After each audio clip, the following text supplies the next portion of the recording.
السلام علیکم دوستوں، امید آپ سب خیریت سے ہوں گے۔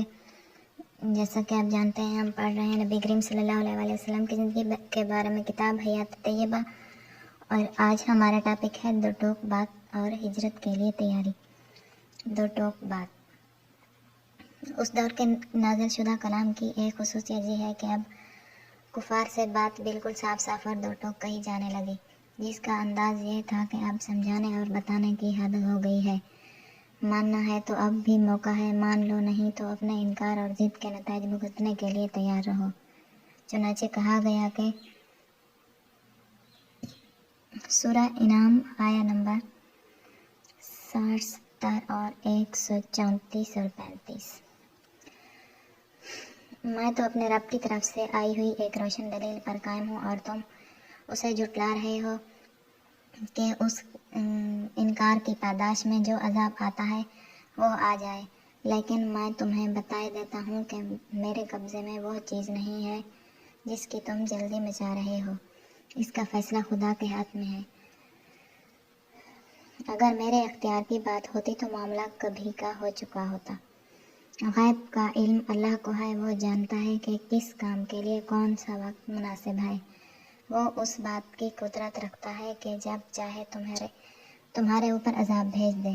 پھر اسی سلسلہ میں آگے چل کر ہدایت دی گئی کہ جن لوگوں نے دین کے معاملے کو ایک کھیل سمجھ رکھا ہے، وہ دنیا کی زندگی میں مست ہیں، ان کو ان کے حال پر چھوڑ دو، البتہ انہیں یہ قرآن برابر سناتے رہو۔ اس پر بھی نہ مانے تو ان سے کہہ دو کہ لوگوں، تم اپنی جگہ پر وہ عمل کرتے رہو جو تم کرنا چاہتے ہو، میں بھی اپنی جگہ عمل کر رہا ہوں، نتیجہ جلد ہی تمہارے سامنے آ جائے گا۔ کون سیدھے راستے پر ہے؟ یہ ایک مثال ہے اس قسم کے طرز کلام کی۔ اس کے علاوہ بھی اس دور کی وحی میں یہ انداز واضح طور پر سامنے آتا ہے، اور یہ گویا اعلان تھا اس بات کا کہ اب بات کسی فیصلہ کن مرحلے میں داخل ہونے والی ہے۔ ہجرت کے لیے تیاری۔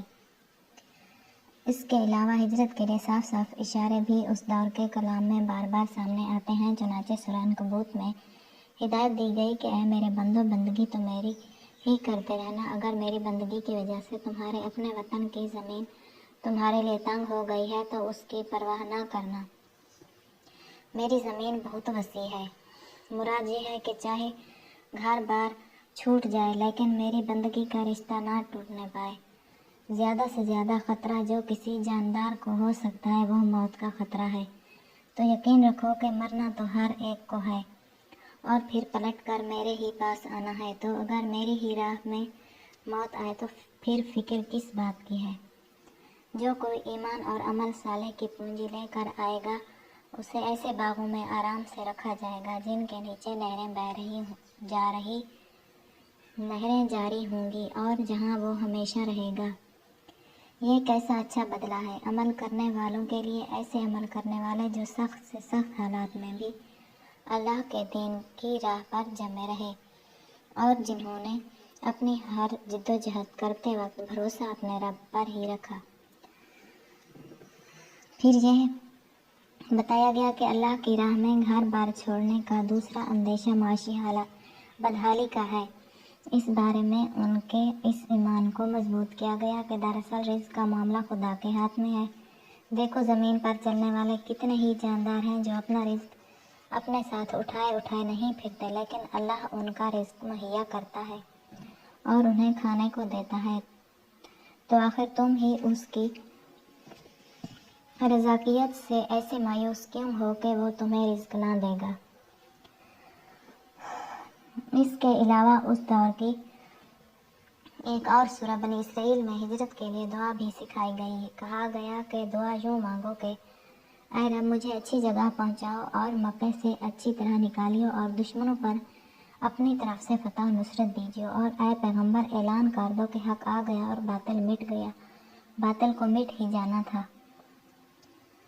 غرض یہ کہ یہ اور اسی طرح کے دوسرے بہت سے ایسے اشارات ہیں جو اس دور کے کلام میں ملتے ہیں، جن میں ایک طرف تو اس آنے والے انقلاب کی طرف اشارے کیے جا رہے تھے، اور دوسری طرف ان حالات سے نمٹنے کے لیے جس تیاری کی ضرورت تھی اس پر بار بار متوجہ کیا جا رہا تھا۔ آخرت کا پختہ یقین، دنیا کی نعمتوں کی آرزو کا دلوں سے کھود کھود کر نکال پھینکنا، توحید خالص اور اس کے تقاضوں کو اچھی طرح ذہن نشین کرنا، اللہ کے علاوہ کسی دوسرے سہارے کو دل میں کوئی جگہ نہ دینا، صرف اسی کی ذات پر مکمل بھروسہ کرنا، جو کچھ ہدایات اللہ کی طرف سے نازل ہو رہی تھیں ان کو بلا کچھ گھٹائے بڑھائے برابر پیش کرتے رہنا، اور ان سب کاموں کے واسطے تقویت حاصل کرنے کے لیے نماز قائم کرنا اور اس پر پوری توجہ دینا۔